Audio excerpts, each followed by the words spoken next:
Hello, guys. Welcome back to the All At Once podcast. As you can see, I have returned home. I am no longer in the glorious, beautiful Bali, and that will be a whole other episode on its own. But today, I have something super exciting. I have two episodes actually coming in, one about Gene Keys. Okay.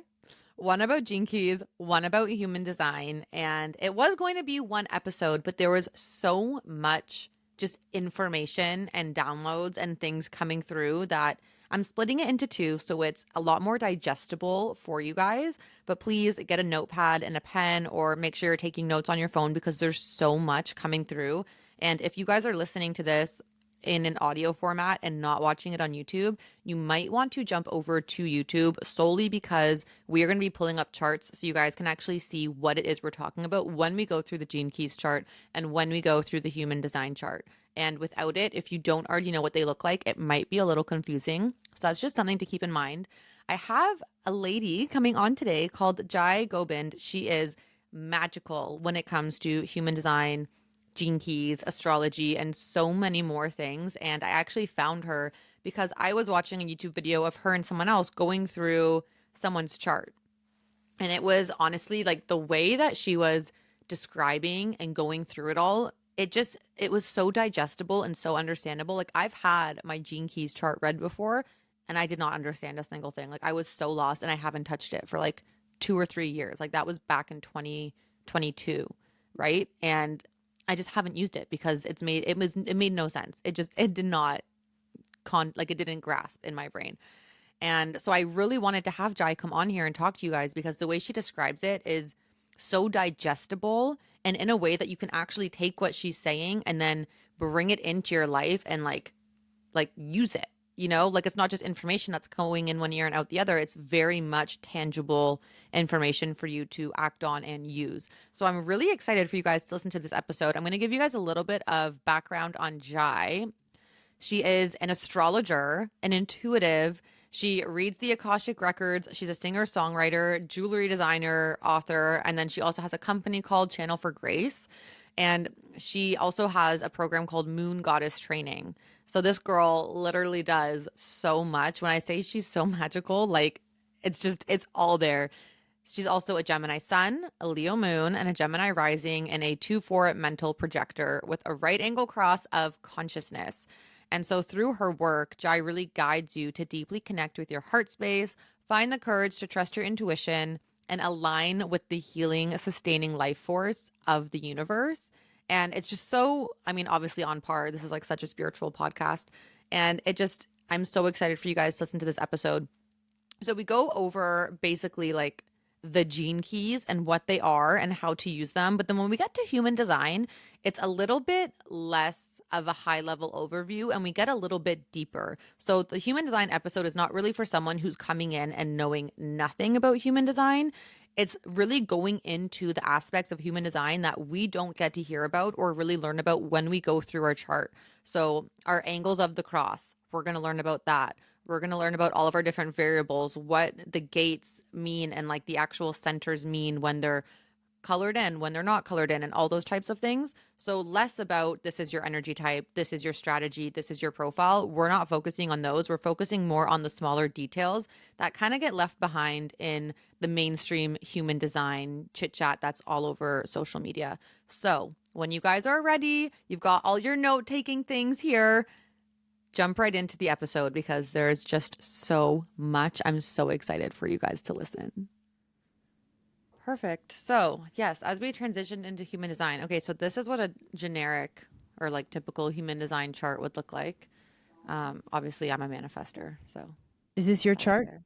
This is mine, yeah. Cool. Okay. I just opened my account and pulled it up. It was just the easiest thing. Great. So can we kind of go over like like the basics of it, and then there's some very specific questions I want to ask that I feel there's not a lot of information on, and I want to touch on those because I think that's Okay. harder for people to find on their own. Great. So basically, human design chart has 9 centers, Hmm. and you can see them in the picture. Some of them are colored in, and some of them are not colored in. Some of them are white. Those are the not colored in ones.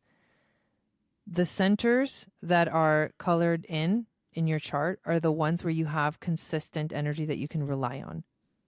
And the centers that are not colored in are the centers where you are kind of more susceptible to other people's energy. That's visually, like if you're looking at this, you're like, what are the squares and the triangles? That's what those are. So from the bottom, the very bottom one, if you can point to it, is the root. Yes, this one right here.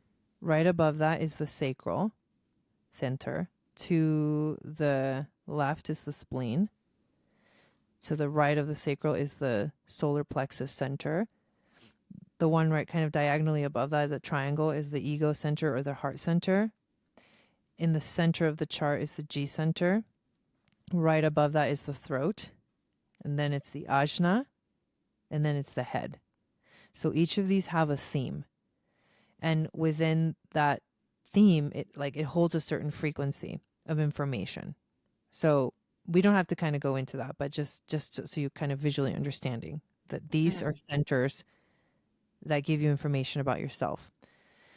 On the right side, the planet glyphs that are going down the right side of the chart, that says personality at the top. That's basically your natal chart. Like astrology natal chart? Yeah. Okay. So your sun is at the 22nd gate, line 6. Your earth, which is directly opposite your sun in your chart, is on the 47th gate, line 6. Your moon is on the 43rd gate, line 5, and so on and so forth. And there's north node, south node. That's your natal chart. On the left side, the design side, that is here's how I would describe it. It is a chart from 88 days before you were born. It holds a subconscious frequency. So this design side has a lot to do with your body and how your body just knows and just kind of does its thing. Your body doesn't really need guidance. Your body's just going to do what, like, it knows deeply within its bones, like what it's here for, what it's here to do, how it's here to move. Right? So it's the subconscious. These are things, all these gates that are colored in red, and then in the middle picture, they are going to be the red lines. So like here. Yes. Here. So these are things that you are not aware of, subconscious, unconscious of. And then the personality lines, which are the black lines, that is what you are probably aware of within yourself. So the conscious energy can be influenced by conditioning, like by you growing up and having parents, by living, they can be influenced by conditioning from your external environment and relationship. The red lines can't. You Interesting. can't Okay, I didn't know change. that. The red lines are solid. Like, those are almost things that you can rely on more because it's like they just do their thing unconsciously. But the thing is that it's hard to access that consciously. You just have to trust. You know what I mean? That energy is like there to support you in that way. And then, so that's basically, so then you have 64 gates, and they're found within the different spheres with all the numbers. Yeah. You can see some of the numbers are circled in purple.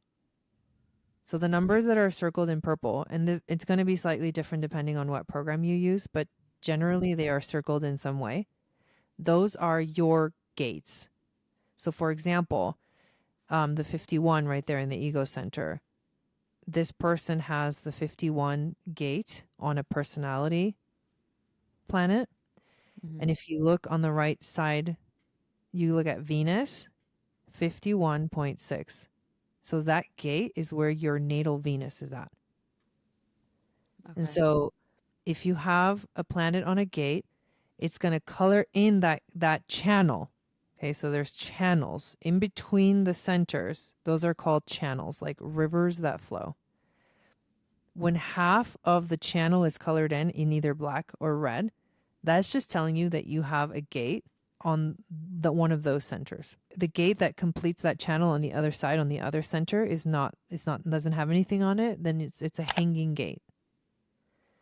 When you have a complete channel, whether it's made by the black lines or the red lines or a combination of both, then, for example, the 1222 in your chart from the throat to the solar plexus, when there's basically that channel is created because you have planets on both of the gates on either side of that channel that are activating it. And so that is communication between those two centers, and it automatically colors in the centers. It defines those centers. The centers are defined because channels have been completed on either side of them. So you have hanging gates and you have channels. And then again, completed channels and centers that are defined are consistent for you. You can rely on that energy of what that center provides. If it's undefined, you can't really rely on it. But the problem is that we sense the undefined energy in us and we think that we're supposed to define it. And that's where we get out of they call it in human design, we start to live in the not self. Okay. Can you give an example of that? So like for the root, because I think a lot of people will know that like root generally means grounding. A defined root is if you don't have it defined, you have it undefined, but a defined root would be someone who has the ability to deal with stress and the pressure of life. Okay. And that's consistent. And so my husband has a defined root. So he can handle pressure much more easily than me. I have an undefined root. So if you have an undefined root, then stress and pressure is actually not something that you're really meant to deal with. It's like just not the frequency that you were here to learn to do. It's almost like the undefined centers are sort of like where you've already mastered the energy, but they are so sensitive to other people's energy that in a root center where you're not aware what's going on and you feel stress, you're actually feeling the stress of somebody else. And when you have an Interesting. undefined root, because you're not really meant to deal with stress and it's uncomfortable and it's like, I can't. What happens is you tend to rush through things that have to be done because you just want to take the pressure off. It's really uncomfortable. But naturally, you're not really meant to deal with pressure. You let other people deal with the pressure. But that's, I can see that for sure within myself. yeah. So that's just one example. Okay. That's a good one because a lot of people, when I first heard that too, I was like, oh my God, that makes so much sense. Like you get nervous about having to deal with pressure of life and the stress of life. And it's like, yeah. So that's what I would say about that. It's not my purpose. It's not what I'm here for. Yeah. It's like stress free. You're supposed to live like a stress free life. Your focus is on your solar plexus, emotions, really deeply Yeah. expressing those emotions through your voice and just like the process of thinking and understanding things in the world is kind of like that's where you should be. Those are your strengths. It's funny. I that resonates with me because my most of my chart is water. So Mm. it's like I'm very intuitive, very emotional, Mm-hmm. like just naturally. Yeah, yeah. And in other words, it's weird because I use that word, these are your strengths, but I would actually use just this is what you can count on. Mm. And you can always strengthen anything, but this is what you can count on. Um, and that's so if you find yourself trying to, for example, in the example that we gave of the root, deal with stress, it's like not where you're supposed to be doing most of the work, or focusing on. Yeah. Okay. So when someone like us would find ourselves in that situation, how do we kind of maneuver through it? Breathe. Okay. Take time, recognize that you're feeling the pressure because it's foreign to you and Mm. and you want to just get rid of the pressure, but honestly it's like if you could just relax and for a minute just breathe through it. I feel like that, I Okay. mean, that would be kind of like personally what I would do. and see if anyone that maybe has a defined root can help you move through that process. Because otherwise, you'll just like stress yourself out in at a level that's intense, Hmm. more than the people that have that root defined. You'll feel it Okay. more in the undefined centers. So what do the little arrows like here beside the numbers mean on both sides? Like this one has three pointing up and that side has one pointing down. So the arrows that point up point to exalted positions, Okay. and that's related to astrology. If you know, in astrology, there's dignity, exaltation, detriment, fall position. In human design, they use the exaltation. They only mark the exaltation, and then they also mark the detriment. So upward arrow is exaltation, downward arrow is detriment, and the star is a juxtaposition. Exalted planet would be arrow pointing up. So I mean, this is strong. This energy is Mhm. strong, like within your chart, and you tend to lean towards the higher frequencies, like the positive or more gift like frequencies. If we were going to use Okay. the example of gene keys, if the arrow is pointing down, that basically is more of a shadow energy of that planet Okay. that you are um experiencing, and so you tend to go into like the shadow expression of that. I would say that just generally you Okay. tend to lean towards the shadow expression of that. And then sometimes it has a star, and the star is called a juxtaposition, and it basically just means that like you'll kind of radically like jump from the gift to the shadow Okay. unpredictably. But here's the other thing that I've heard about these arrows is that at first Ra'uruhu used them, but then he kind of moved away from using them. And I have heard that a lot of other human design readers that they kind of just ignore these now. They don't really put too much emphasis and too much pressure on them because it's like you already have so much to try to understand that if Yeah. you add another layer, and it's not that significant because again, within everything you're like dealing with the conscious, the unconscious. There's just a lot that you're trying to process and integrate. So you can use these arrows and put emphasis on them, or you can choose not to. Okay. Yeah. That makes sense. Now, there's something that I am very curious about. I don't see it actually even on this chart, but your incarnation angles. What are those? What do they represent? And how can people find them? Because I'm just noticing now, like on this PDF, it's not even there. But on other websites, when I've pulled up my chart, I've had it. Mm-hmm. So mine's left incarnation of angle of the cross, I believe. Mm-hmm. Mm-hmm. Yes. Okay. Of informing. If you scroll up a little bit, does it show it? Oh yeah, there it is. There's 64 gates, and within each gate, there's 6 lines. Remember, we were like looking into the lines, right? Hmm. So depending on what line your gate is landing on with your sun, because Okay. the crosses are determined by the position of the sun when you're born. And it's a cross because when you look at the circle chart of the astrology and the Hmm. connection between those and the gates, your sun right directly on the other side of it is the earth. And then when you like the planets that cross it exactly halfway through the middle Okay. are the other two planets, um, and that is determined by the chart that was 88 days before you were born. So if you scroll down a little bit, personality, sun and earth, and design, sun and earth is your incarnation cross. Okay. Here's something really cool that these are the same numbers in the activation sequence of the gene keys. So Really?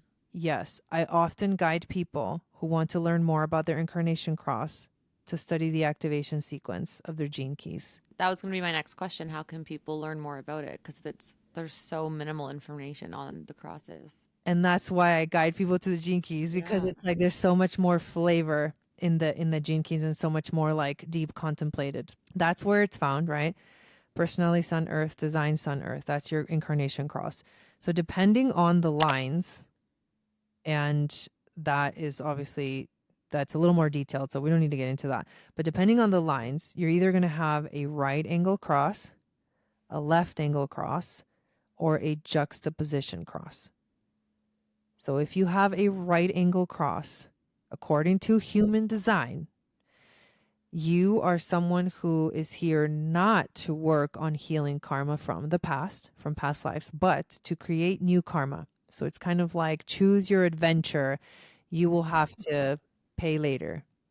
You're creating karma by living in this life. I've sat down and like thought about this, like, what does it mean though? Because I have a right angle cross and I talk about Ah, past lives and I talk about South Node in the chart, an astrology chart, and how that represents past life. And they have South Node here in their chart, you know? So I'm like, well, wait a minute, you know, like, what do you mean? Like, I'm not doing any karmic work. So there's different ways that I have sort of come to understand this. One is that in this lifetime, it doesn't mean you don't have karma. You have karma and there's the potential to heal karma in this lifetime from a past life. However, the focus is not on that. The focus is on a new adventure, new experiences that you'll later deal with the karma of, maybe even instantly, right? Because there's like instant karma. oh yeah. So karma will be dealt with at some point as you live your life. But you're not dealing with karma from a past life. Okay. If you have a left angle cross, you are. Your focus Brilliant. is you came here to heal basically from the past life relationships. And so for a right angle cross, the relationships that you jump into are like new adventures. It could be people you've had relationships with in past lives, or it could be people you just meet in this lifetime and there's like an exciting thing you want to learn with that person. So you have an experience. So you've created a soul contract to have a new experience with someone.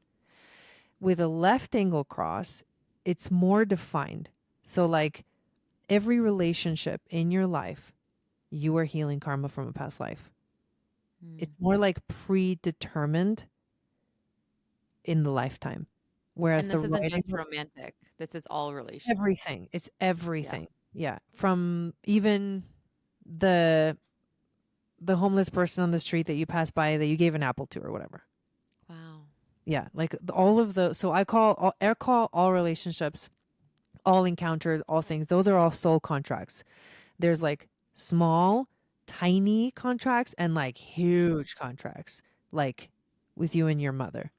You know what I mean? Okay. Things like that. So like um that is how I kind of understand that. But yes, so left angle cross, dealing with karma from a past life, relationships, or every single relationship, it's like it's a past life connection. You're continuing a story, finishing a story, resolving things. That's what healing karma is.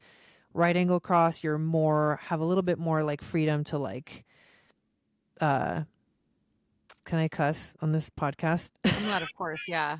I do You all have the a little time. bit more freedom to fuck around and find out. Kind of a thing.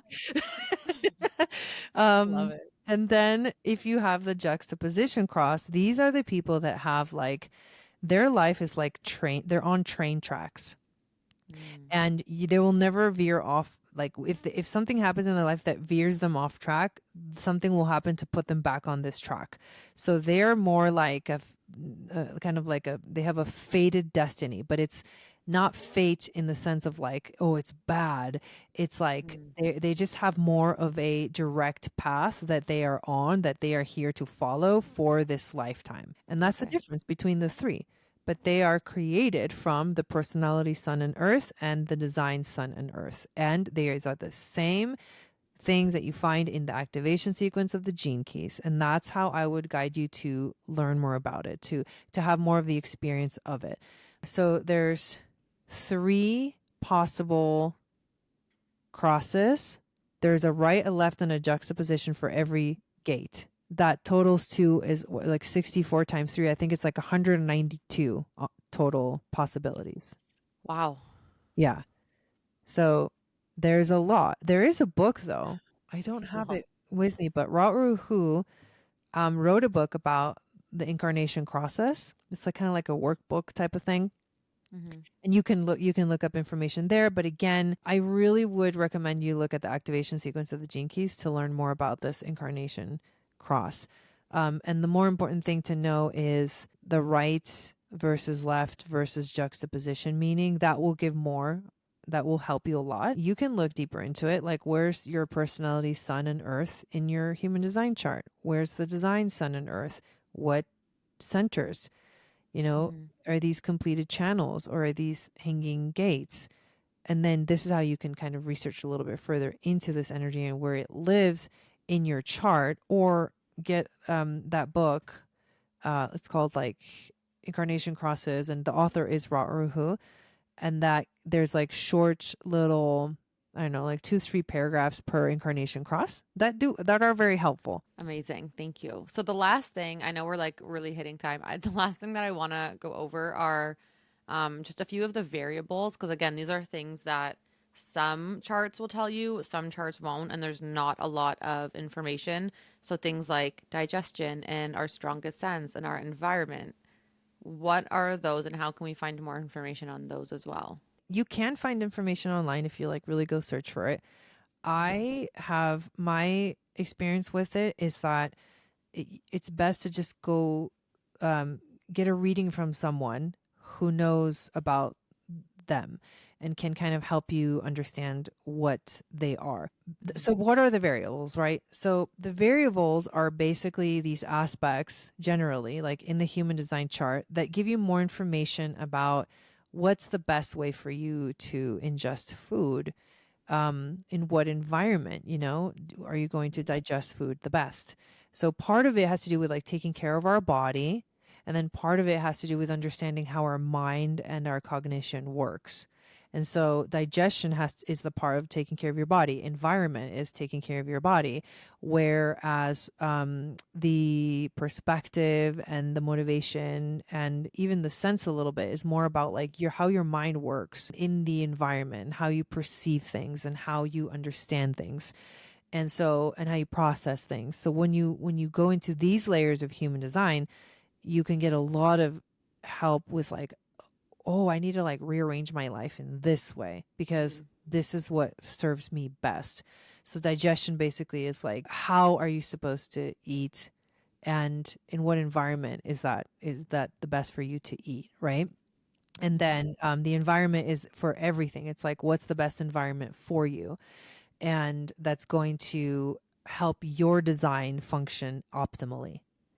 And then with perspective, it's like just how you see the world, how you kind of process the world. And then your strongest sense is literally that. It's like you have one sense that is like, you can really count on that to really give you information about your environment, about people, about intuitive insights. They will come in through this strong sense, and the more you learn about the sense and how it works through you, the more that you can like step into more alignment. Everything in human design is about more alignment, like being in your design versus being in the not self. So if you're mm, doing the opposite of all these things, you're in the not self. Or if you don't trust these things in you, and you don't like, you're just doing the wrong thing because you're just not aware, then that's possibly just the conditioning. And so you have to, the whole thing about human design is you have to decondition yourself from all the things that you were taught that are not you. It's like you got to shed the layers and fully live in your design. And when you do that from in all of these ways and all of these layers, you will like be optimally functioning in the world and like being of mm, most service and finding whatever like is your signature, right? Like finding success or satisfaction or peace, mhm, like in your life. And then the motivation is like what motivates you in life. Literally, it's like it's really that simple. And so there's different, each one of them has like different layers. So there's bunch of different combinations that you can have. So each one of them has mm. like 6 different options. Like digestion, there's 6 different digestions. There's 6 different like environments. And so depending on what you have is the combination unique to you. Interesting. Okay. I will say, like, just even when I first found my human design chart and I learned my strategy, that made the biggest shift in my life, even just from that one little thing. So like when people look at their charts and like you guys actually start integrating all of the different things that allow your energy to flow better, your life is going to change so much. It's the most magical thing. Like I know I said that gene keys were magical too, but like human design has been one of the biggest game changers for me. I love it so much. Oh my God. Like, same for me, because for the longest time in my life, I thought, I knew deep inside that I was like a teacher. I didn't know how I was going to, I didn't know what it was, but I just felt it deep within. Had no idea where that was coming from. And then even when I went through college, I was like, oh, I'm going to be a professor in university. And then I went through this whole process of like, I hate university though, like I Yeah. love it and I hate it. It's like so limiting, and I'm so expansive in like my curiosity. I have a lot of Gemini in my chart. I have like Sun in Gemini, Gemini rising, North Node, Gemini, Chiron in Mm, Gemini. It's all in my 12th house, which is the house of spirituality. So I'm like truly meant to live a spiritual life and explore that realm. And that is not education, modern day education. no. I have educated myself in all of the occult, right? Like Hmm. all the things that are hidden, right? Hermetic alchemy, like sacred geometry, like these are all the things that just like activate me and like have always called my attention. And that is what I was meant to teach. So eventually life took me to a place where I started to actually learn the things that I wanted to learn. And as a projector, so I didn't know this, but a projector, you're meant to study. Like there's a field of Mm, study that is your thing. And it can be like anything, right? For me, it was like all of the occult knowledge and the mysteries of the universe and like ancient Atlantis and tarot and like all this stuff, all the mystical, love like it. astrology, all that stuff. And then Mhm. I started my journey to study, to learn, because as a projector, you're supposed to have knowledge base that Mhm. is unique to you and your design that ultimately helps you to do the guiding that you're here to do as a projector. So then I found out I was a projector. You're like, oh, this makes so much sense now. And not only that, I found out I was a mental projector, which is very unique. And so projectors are only 20% of the population, and mental Mhm. projectors are even less. And the mental projectors are really just here to like share their thoughts, share their perspectives, share their unique knowledge, like and there's a lot of things that I feel like truly, truly, truly what I feel like I'm here to do is just like channel the wisdom that I attain through all the teachings and all the things that I study. And that's literally what I have been doing. And I didn't even know. But when I found out, I was like, oh my God, because that came with the strategy. And the Mm, strategy for a projector is wait for the invitation. And mhm. that is the biggest, that when we learn our strategy, right? When we learn to use our strategy correctly, and there's different strategies based off of your design, you really truly start to live fully your design. And it's hard because we are trained usually with the strategy, we're doing the opposite thing. Yeah. I call in a lot of projectors into my life, like sisters, best friends, like just so many people in my life seem to be projectors. And like I've never even heard it described the way you did, where you just said you need to do a lot of research first. Like I've always heard, oh, you just recognize the patterns, like you analyze patterns and then you like share your findings and find new way of doing things, and then Mhm. obviously waiting for the invitation. But just the way that you've just described it, then it like sheds a whole new light on what a projector is. Can you do manifestor as well? Because now I'm really curious how you would explain Yeah, it. so the manifestor actually, so your strategy is to inform so that you Yeah. don't experience resistance from people. So the manifestor actually has the easiest path through because they don't have, if they're informing, they can just go and do the thing that they want to do. So the impulse for you, it's different because you're an emotional manifestor, which means that there is a layer, your authority is emotional authority. So there's a layer where you have to sort of wait in order to initiate the action, but you're basically initiating your whole life. Like you have things that you want to do, and you have this sort of like path that you can completely clear of any resistance if you just inform, if you just let people know I am going to do this, and then they're like okay, and you go, and it's like because you have the closed and repelling aura. And that Mhm. is like a bowling ball. I describe it like the bowling ball aura. It's Yeah. like you can just go through life and like push the pins out of the way. But if you do it through the strategy, which is to inform, the pins just get out of your way by themselves, kind of a thing. And then you can go and do the thing that you want to do. So for manifestors, it is much easier. The thing you have to wait for is the emotional clarity before you Yeah. act. Yeah. That's, and you know what's funny is that I never thought that I was doing that. Like, I definitely used to react impulsively when I was younger and before I even had discovered what shadow work was or any personal development. But then when I learned that I had emotional authority and I had to kind of wait till I was neutral and that I would never really feel like 100%, I was like, that doesn't seem right. Like, I feel like I make decisions on a whim all the time. Like, when I moved from Toronto to London for the second time, in my head, I was like, I made that decision overnight. But when I actually reflected and looked back, I was like, no, I'd actually been thinking about leaving Toronto for months before I decided, okay, I'm finally going to London. Like, it took a long time to get there. And it just, I Mhm. wasn't even seeing that I was doing that because in my head, it was like, okay, London, I'm off I go. And that was it. So it's like, Yeah, it's yeah, crazy that's a when you great, actually that's great. reflect and you can see.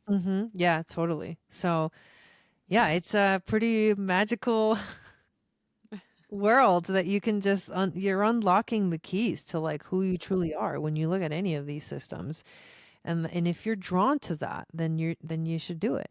You know, it's Mm-hmm. like you can't force, they say you can guide a horse to the water, but you can't make it drink Can't it. make it drink. And so this is really a personal thing. It's like if you feel the call personally, like go find the people in your life that will guide you in the right direction to find the right person to work with or whatever that will help you to understand yourself. But if you feel the call, I say 100% go into that space because it's like you're being called, like it's time for Yeah. you to like fully step into your purpose and your design. And there's so many people that just spend their whole lives wondering, but the work takes time, Yeah. so it's better to start now than later to Mm-hmm. go through the That's process of understanding. Yeah. I was one of those people just wondering. I was always like, why is it some days, like when I was in corporate, that I can get my entire tasks for the entire week done in like 2 hours, and then there's some days it takes me an entire day to send one email. Like, I didn't understand it, but it's Mm-hmm. because the manifestor energy comes in spurts, and like Right. just yeah, every little thing that I found out just made me feel more sane, validated the feelings that I was feeling, and allowed me to stop trying to fit into the boxes that I was told I had to kind of fit into. And it Mm-hmm. just everything flowed so much easier. So if people do want to get either their gene keys or their human design, or I guess even astrology read with you, where can they go to do that? What are you offering at the moment? Okay. Well, actually, right now that we're recording this video, I'm doing a holiday special, and it's a 30-minute reading, and it also comes with a copy of my book that I wrote, Seasons and Stargates: Your Annual Astrology Guide for 2024 and Oh. 2025, which goes through the seasons of astrology via the lens of like how to work through the energy of the season that is here Mm. astrologically. What are the astrological aspects happening, how they're going to be affecting us. Then there's a full moon and a new moon for that season, like a horoscope. So that's what I'm doing right now. But if you want to work personally with me, you can just go to my website, channelforgrace.com, and then you can click on the menu bar and just like book with Jai, I think it says, and it'll show you all the different things that I do. I offer all kinds of different readings. So it's like you could just work personally with me, like one on one, or you can book like a starseed reading, which is a whole nother topic. Mm-hmm. And I also do like past life regression, QHHT, so and Akashic readings. So, anyways, but with specific with human design, I would recommend the one-on-one option. So it's like there's a 30-minute option and a 1 hour option. And those you can find on the Amazing. website. Yeah. Is the QHHT the Dolores Cannon Yeah. method? I Yeah. thought so. Okay. Amazing. I love that. No, I mean my whole podcast, it used to be called Starseed School. So everyone generally listening is very much in that kind of like That's awesome. I starseed, love that. at their lifetime kind of like energy. So Yeah. that'll resonate with a lot of people listening for Oh, sure. nice. Awesome. Thank you for letting me Amazing. share that. I appreciate it. And thanks for Oh, having of me. course. Of course. Thank you for coming. Is there anything that we didn't touch on that you feel called to share in regards to either of them or even astrology or any of the other things? I think what's so cool about you asking me to do this podcast is that we're actually recording it on the day that Pluto enters Aquarius. He's entering Oh. just like a few hours. I know it's crazy. And I say that the only thing I want to say last is that we're entering into like this new world, this new age, Mhm. this like new experience. Humanity is like changing like massively right now, and it's Yeah. happening fast. Like, and right now is definitely the time to like start doing the more internal work. And I do call this the internal work because Mm. it takes you into a space of awareness that most people unfortunately on the planet are lacking, and not everyone's meant to become aware of themselves in this way. But if you feel called, like this is the time, like set your intention for how you want to like move into this like new world, and this would be a great way to do that. It's like just start studying who you are, like who are you, what are you here to give to the Yeah. world and share and be of service. And yeah, that's all I want to say. Just mention that really cool transit that's Amazing. happening today. Yeah, I didn't even catch that. I had no idea. So that's very synchronistic, especially because we had to push it from when we originally planned. Right, So like, that's true. That's true. Yeah, yeah, it just changed. everything happens for a reason. I love Mhm. that. Yes. Amazing. Okay, well, thank you so much for coming today. You're welcome. Thank you for having me.